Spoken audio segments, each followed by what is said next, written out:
said the other night during the broadcast that rival executives believed you guys were undecided about buying or selling ahead of the deadline. You talked about picking a lane, wanting to stick to one or the other. Has the decision been made, Craig, at this point? No, I think the value, the importance, the significance of playing meaningful games through the season, of winning on the field, of a successful season is not lost on me. I can remember quite vividly what it was like to be in a clubhouse approaching the deadline and feeling like your team is one that merits further investment. My job is different than the job that Alex has or the job that the players have. And whereas they can be almost singularly focused on doing everything that they need to do to prepare to win that night's game, I have to think about how we can best be positioned to win tonight's game and tomorrow's game and next year's game. And trying to balance all of those things is difficult at times. But the lane that we pick is going to be dictated by a host of considerations, and none more meaningful than what is happening on the field. So I'm still adamant and committed to picking a lane, and we're going to get more and more information over the next couple of weeks. But the one thing that we can do that helps steer that direction is to win as many games as possible on the field. Hey, that's a comment from Craig Breslow. It's getting a lot of play this week.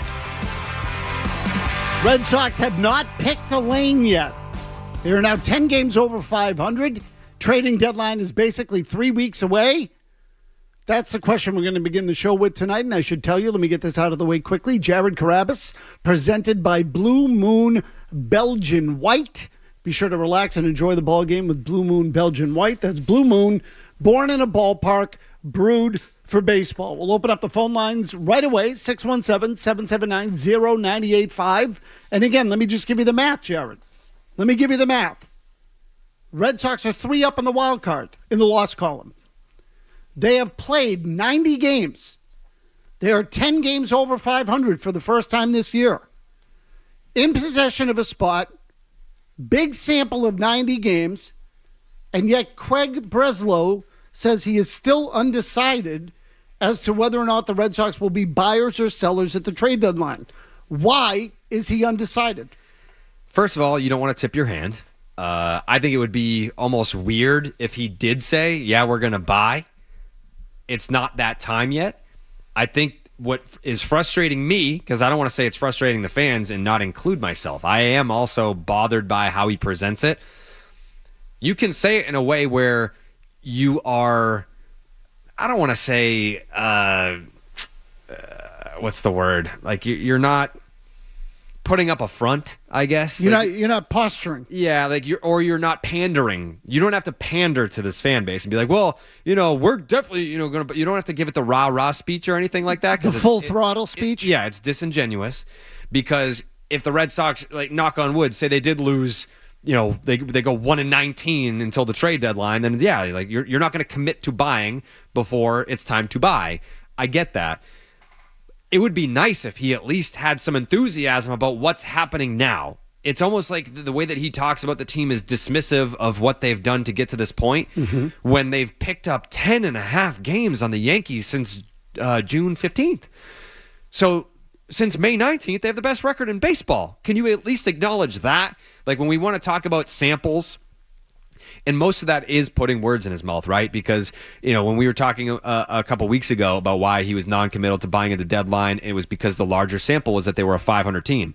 Okay, but now we're coming up on a pretty large sample where they're one of the best teams in baseball. So it's which sample do you want to look at? What fits your narrative better? That's how I want to look at it.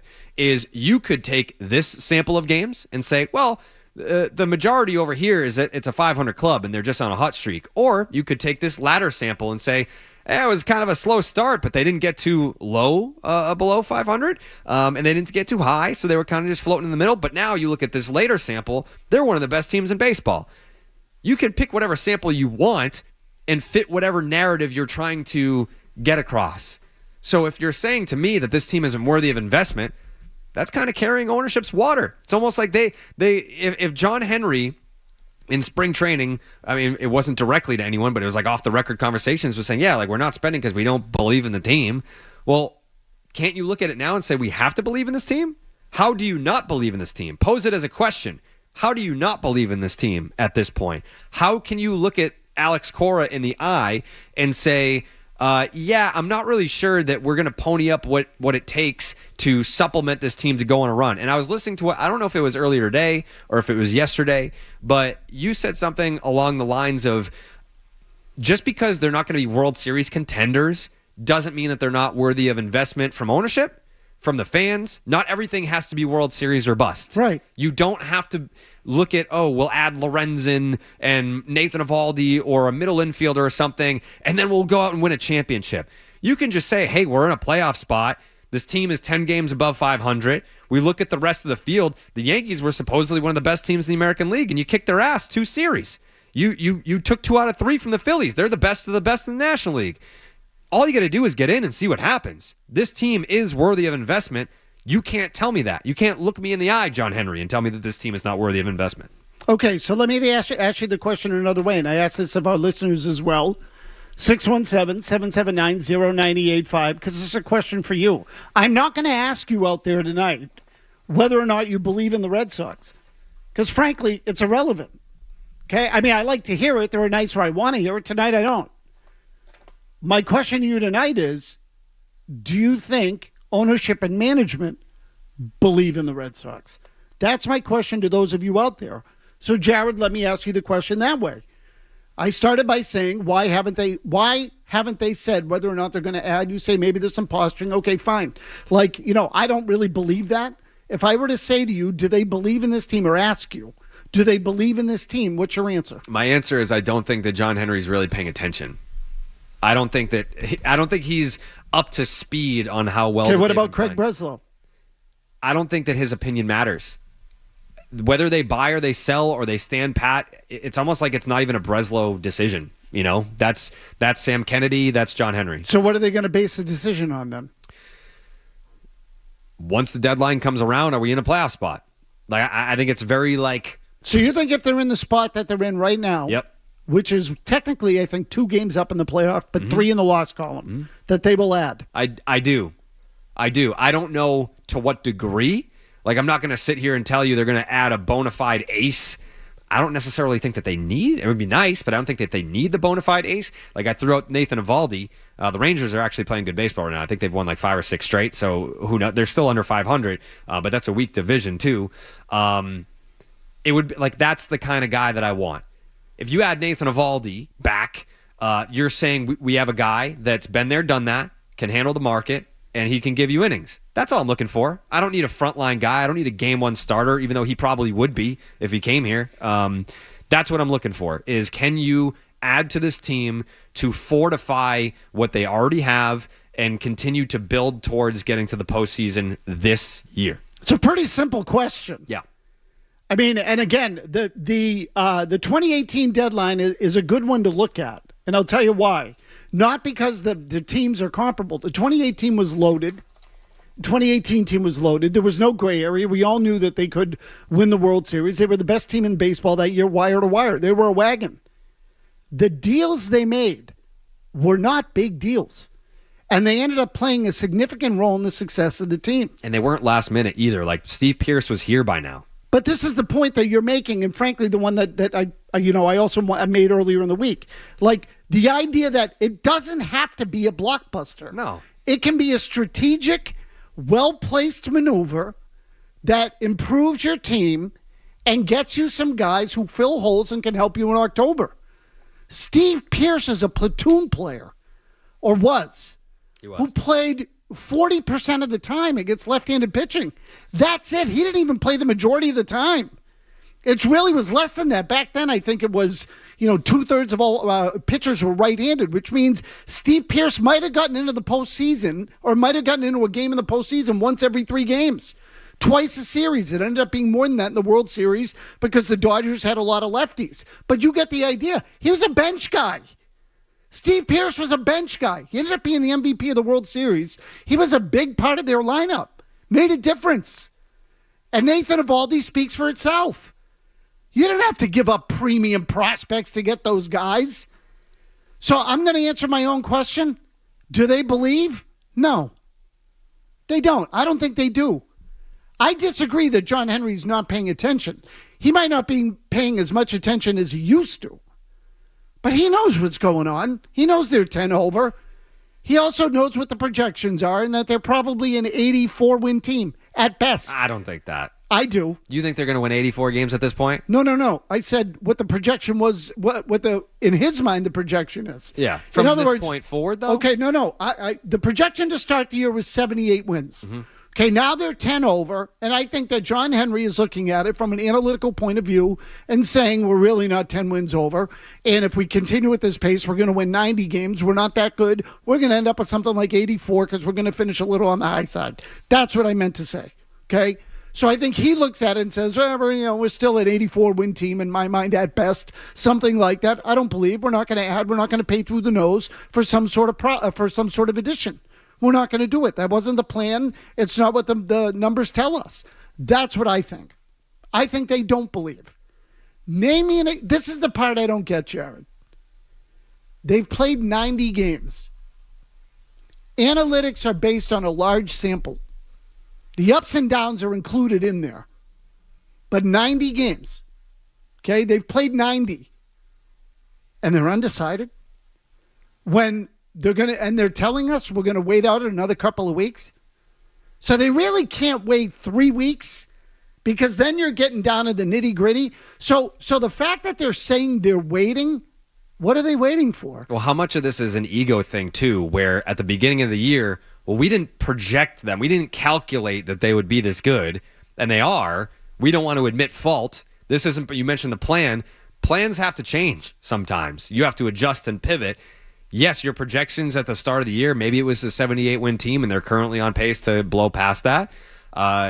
You have to see what's in front of you. You also have to factor in when you get Tristan Casas back, you're going to be even better than you are right now. So whatever your projections are from here on out, you have to you have to raise the bar a little bit because your best offensive player outside of Rafael Devers, he's coming back. You're already adding that guy without having to give up something. So I can't stand it when we're talking about the playoff odds and the playoff probabilities, and like I get it. Like there are numbers that you can look at that would suggest this team is going to do this or XYZ. The best argument that I've kind of seen, and not to compare these two teams because obviously the talent levels were wildly different, but the 2004 Boston Red Sox, they were at this point, they were like 9 games above 500. Like, of course, they had the talent once they got there and they put it all together, and that team was extremely talented, and they won the World Series. I'm not saying that the 2024 Boston Red Sox are going to be the same as the 2004 Red Sox, but when you're at this point in the season, and if you add the right pieces, can you take off? They've already taken off in a way, but can you continue that? And that's why the starting pitching point is so important. Is the guys that have helped you get here are the guys that when the season is over, if they continue to perform how they performed all year, they're going to be doubling their career highs in innings. You need help. You can't, like, they've given you all they've got to get to this point. Help them out. Reward their effort. It's very simple. I mean, that's how I feel. You want my honest answer? I can give you the simplest explanation as to why the Red Sox are tapping their feet. They're stalling. They're stalling because they don't believe, they don't want to believe, it wasn't part of the plan. They're not ready to pay the price yet in their minds. If I were a uniform member of this team, I'd be pissed. You got to be kidding me. You're not ready? It's going to cost them their manager. Right. You're not ready? Are you kidding with that? So we won too soon? That's the deal? We're winning too soon. I think it's preposterous. I want to ask Jared about one of the starting pitchers since he brought it up, and I promise, I see all of you lined up. The Red Sox are becoming a real story. They are in it. They're in the playoffs right now. 10 games over 500. If they play 500 the rest of the year, they finish with 86 wins. They go 86 and 76. They play above 500. They're pushing 90, and they're in the playoffs. 617-779-0985. Lots of calls tonight. I'll ask Jared about that starting pitcher when we come back. Don't go anywhere on the Baseball Hour. This is the Baseball Hour.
That's going to be in there. Strike three. He has struck out another one.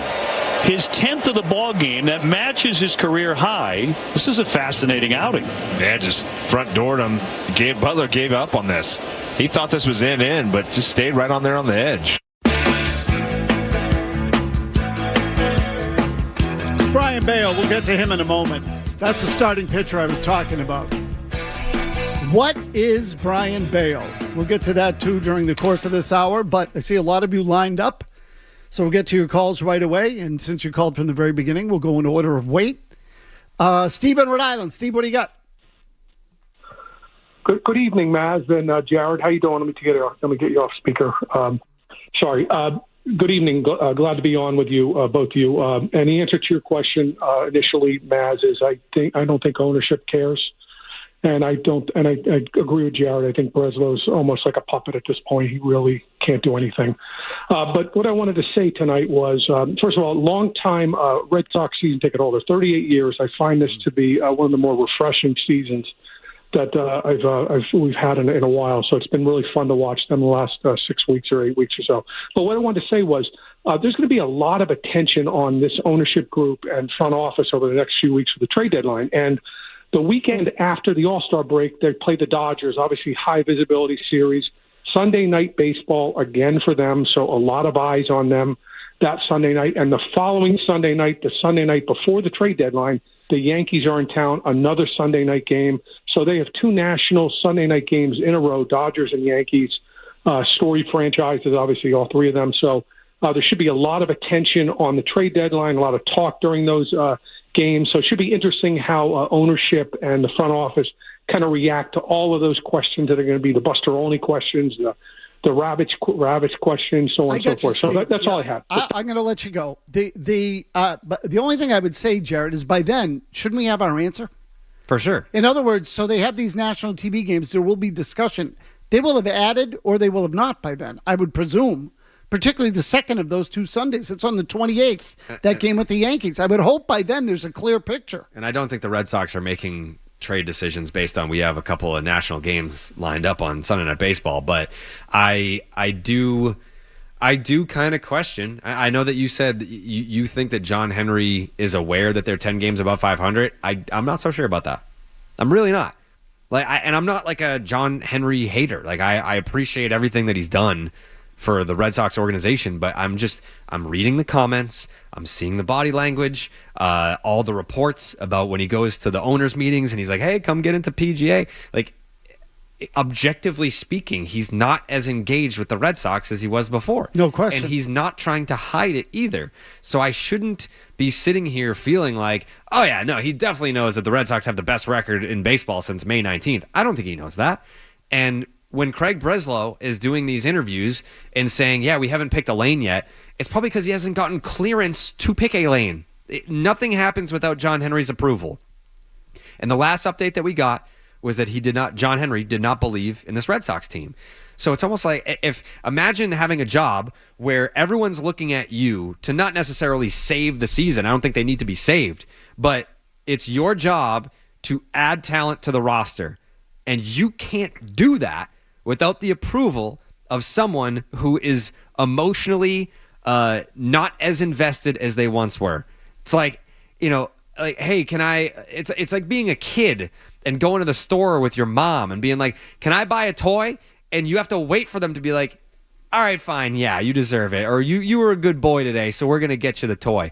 That's Craig Breslow. He's the kid in the store. He doesn't have his own money. He doesn't have a wallet. He doesn't have a credit card. He can't just be like, that, and that. That's what we need, and that's what we're going to go get. Yeah, look, I understand the approval part of it. I'm just telling you, I'm not sure Breslow wants to add either.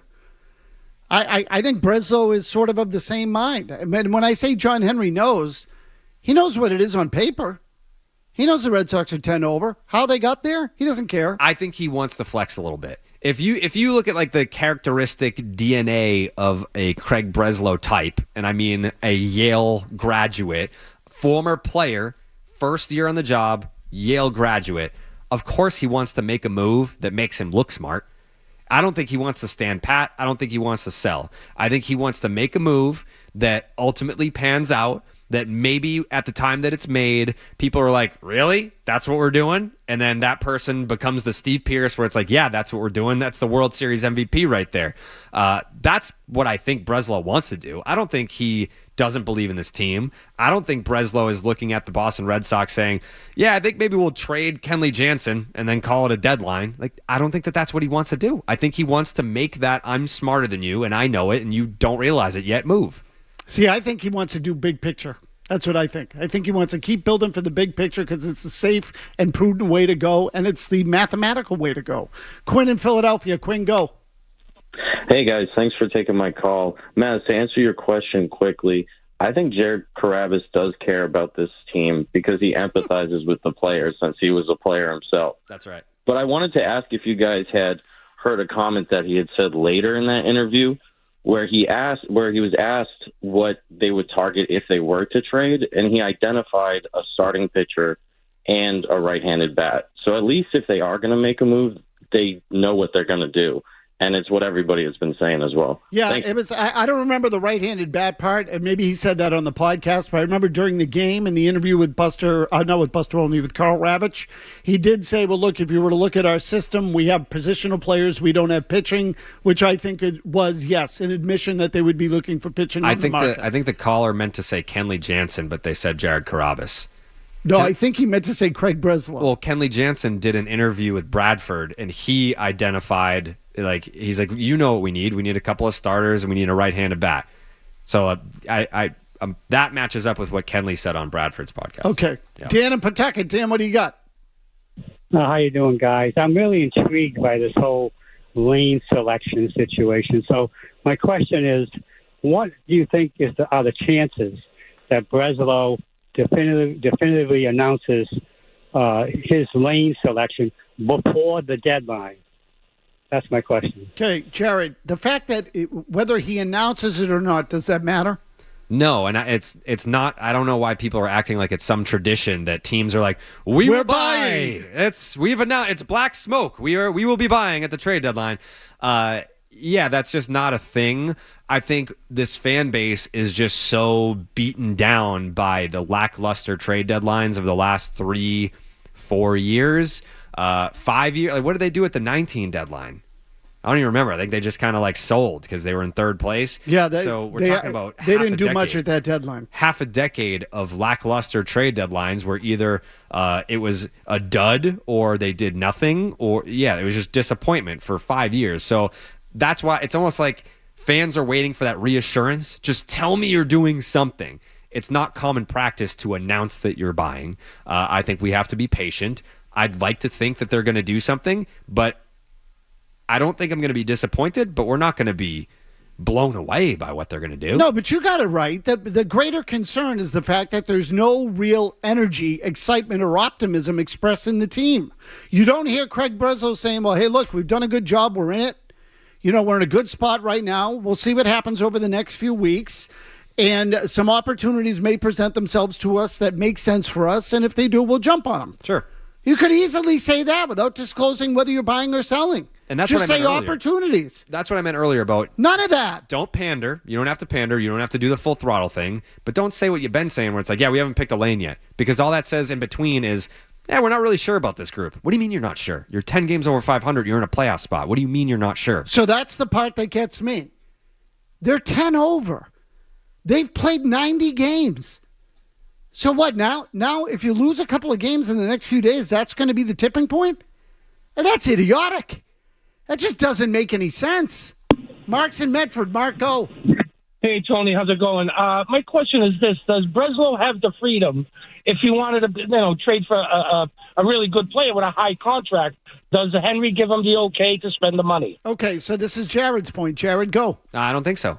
I think ultimately what will happen is Breslow, if the Red Sox continue to play the way that they've been playing at this level and they're 10 games above or whatever, if they're in a playoff spot or hovering around it, I think Breslow will try to make a move that is cost efficient.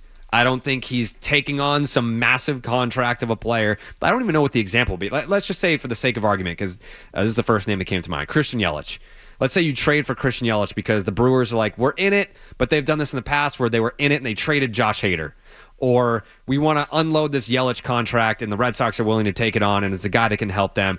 They're not doing that. I don't see them taking on some crazy contract or some expensive contract, but I do think Breslow will look for a player that can help them if it's a rental guy too. Like if it's just someone where I'm not even talking like with Yelich, he's got like 6 years left. If it's a player that's up at the end of the year, he will do something to help this group. They won't stand pat. They can't afford to. Okay, so look, I would just tell people this, and I'm looking this up online, so take it for what it's worth. It's purely an estimate. But based on Spotrac.com, if you follow that website, which calculates payrolls and cap space and luxury tax space and all that, the Red Sox have about $18 million in room. Okay, $18 million. You can get yourself a pretty good player for $18 million. And that's assuming that you're not sending someone out who's making money. Correct. And that's $18 million in full season dollars. Okay, which means that in theory, you could add a $36 million player. Prorated. Right. You're paying 18 of it. That's if you take on the whole salary, you can get him on your roster. So you've got the room to add. And they've got some prospects to deal. Okay, they're in a spot right now where they didn't think they would be in. The question is, do they want to do it? That's the question. Do they want to do it? And to me, it's a pretty simple thing. Kevin Majori will get you caught up here on headlines. Jared's with us for the balance of the hour. I want to ask him about Brian Bayo and his performance. Here's what I'm going to do, in fact. I want Jared Carrabis to give us a grade on Brian Bayo for the season thus far. Because something tells me he and I are going to disagree. We'll get to that when we come back.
there can't be any doubt that the last 6-7 weeks have dramatically changed where Craig Breslow might have his head going into the trade deadline.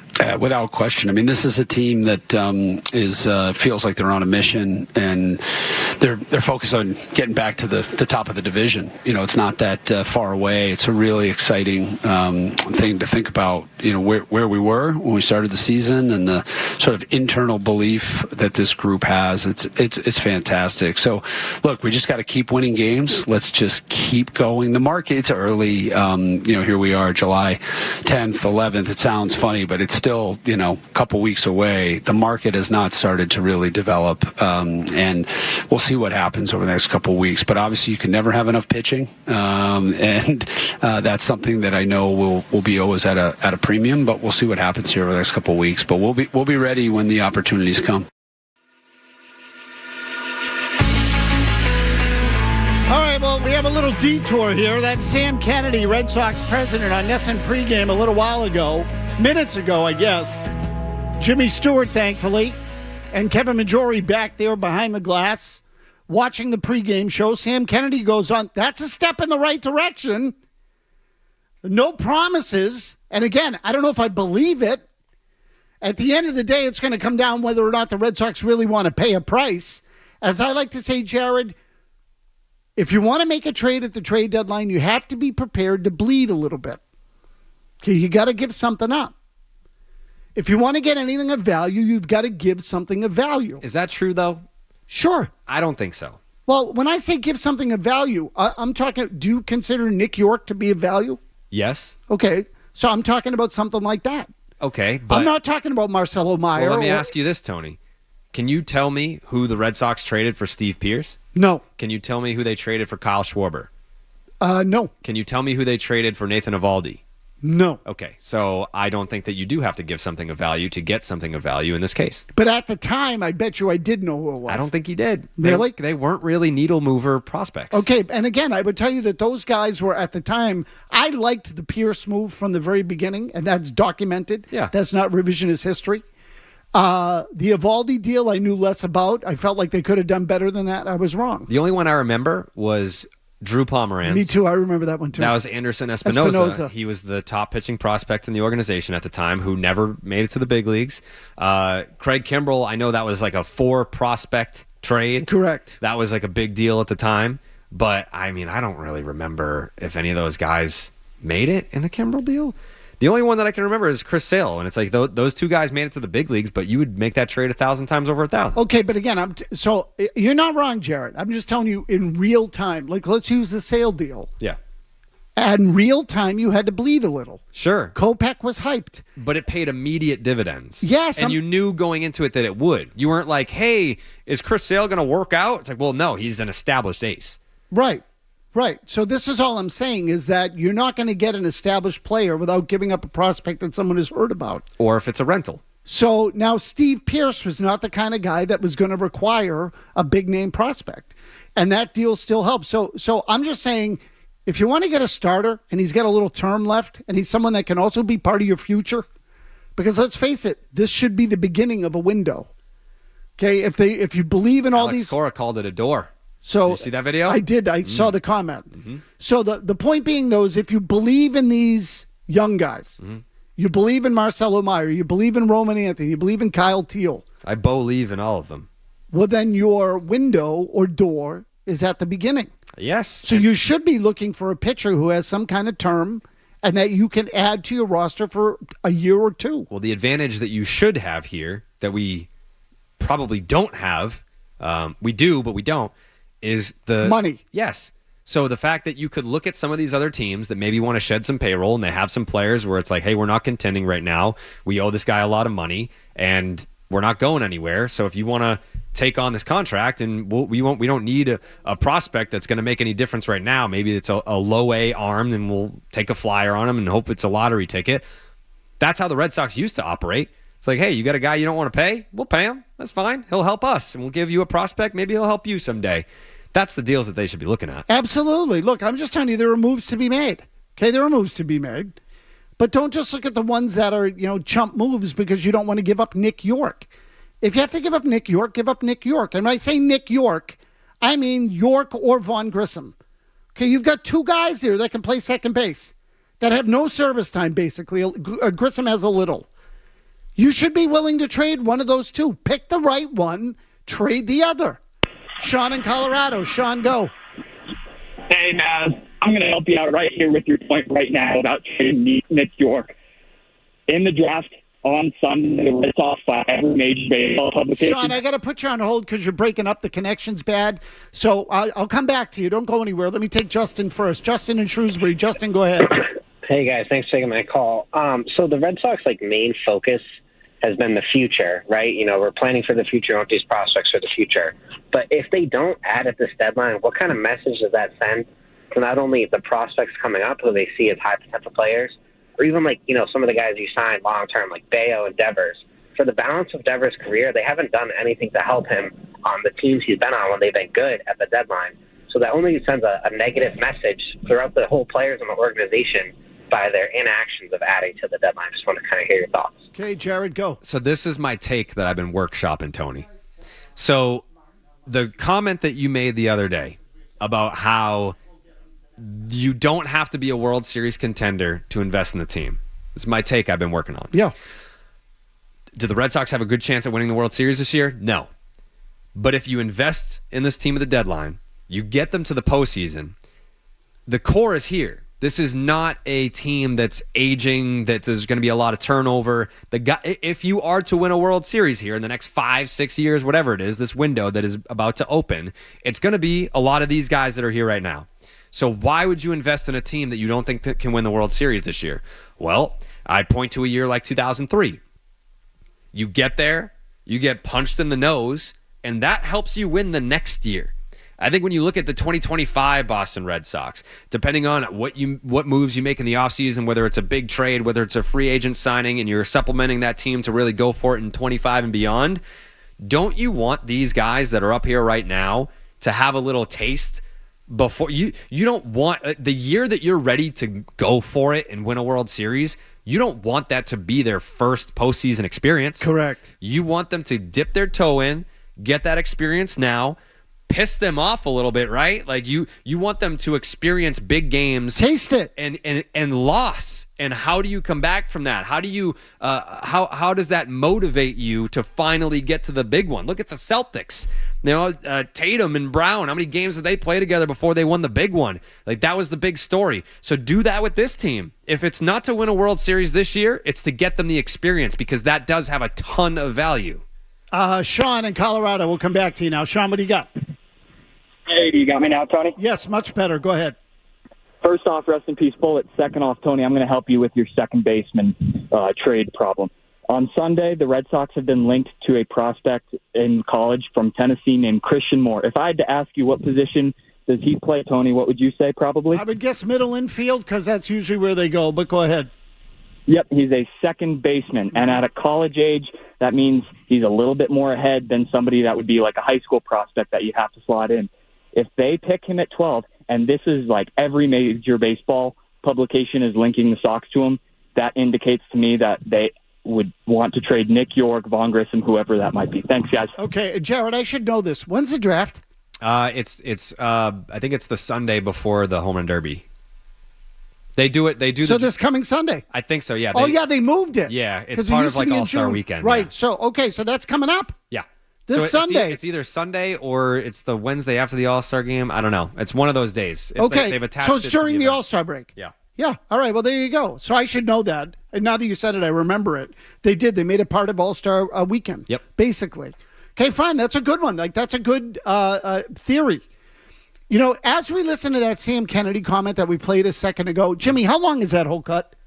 Just quickly on the Sam Kennedy one. Less than a minute. There's a second one that I want to play for you, too, about ownership involvement. Okay, you know what? I'll tell you what. Let's play it now. If we could do that, let's do that. There's a line at the very end of this that I want to call BS on. As soon as you'll hear it, you'll both pop up and be like, oh, Sam's lying again. Okay, we haven't even played it. We're already calling it bullcrap. The draft of course. is the draft. The question I have. Sorry, my tribal chief. Go ahead. Okay. I said the draft is Sunday, by the way. The question I have is, if the right deal is available, that means you will have to take on a decent amount of salary for this year. Would this team do it? Without question.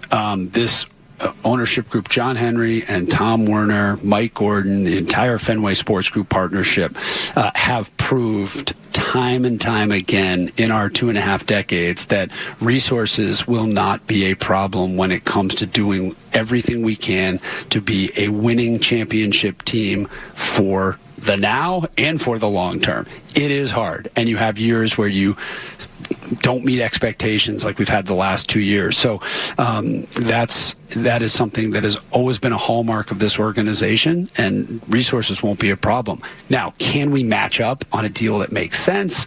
We'll have to see. What are the next couple of weeks going to bring? We don't know, but there's a great feeling in that clubhouse. There's a great vibe in the front office. AC and Brez are on the exact same page about what we're trying to do here. I really think the Boston Red Sox organization have an elite baseball operation right now, and it's a special time. Okay, where's the bullcrap part, Jimmy? What are the next couple of weeks going to bring? We don't know, but there's a great feeling in that clubhouse. There's a great vibe in the front office. AC and Brez are on the exact same page. Okay, there you go. They're not on the same page. Is that what you're saying? Absolutely, they're not. One is managing for his next contract, and the other one's here like, oh, this team isn't my idea, so I don't think I'm going to invest in it. Okay, Jimmy, that part I agree with you. AC and Brez are on the exact same page. I don't liar, pants on fire. I don't buy that either. I don't. I'll tell you what. Something else occurred to me as Sam Kennedy has been speaking, and thank you to Jimmy and Kevin Majori for grabbing that stuff on the Nesson pregame show, because I think that's worthwhile. Definitely. The second cut more so. Yes. Absolutely. And in fact, Jimmy, play the second cut again when we come back from break, because Kennedy's comments tonight have led me to another conclusion, which I'll give you when we come back. Stay tuned.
Sports Hub. The question I have is, if the right deal is available, that means you will have to take on a decent amount of salary for this year. Would this team do it? Without question. This ownership group, John Henry and Tom Werner, Mike Gordon, the entire Fenway Sports Group partnership have proved time and time again in our 2.5 decades that resources will not be a problem when it comes to doing everything we can to be a winning championship team for the now and for the long term. It is hard, and you have years where you don't meet expectations like we've had the last 2 years. So that is something that has always been a hallmark of this organization, and resources won't be a problem. Now, can we match up on a deal that makes sense? We'll have to see. What are the next couple of weeks going to bring? We don't know, but there's a great feeling in that clubhouse. There's a great vibe in the front office. AC and Brez are on the exact same page about what we're trying to do here. I really think the Boston Red Sox organization have an elite baseball operation right now, and it's a special. Sam Kennedy. I'm sure we'll do a good chunk of it on Felger and Mazz as well. But this thought has already occurred to me. I said this to Jared during the break. I haven't said it to Jimmy, but whatever. I'm telling it to you now, those of you out there listening.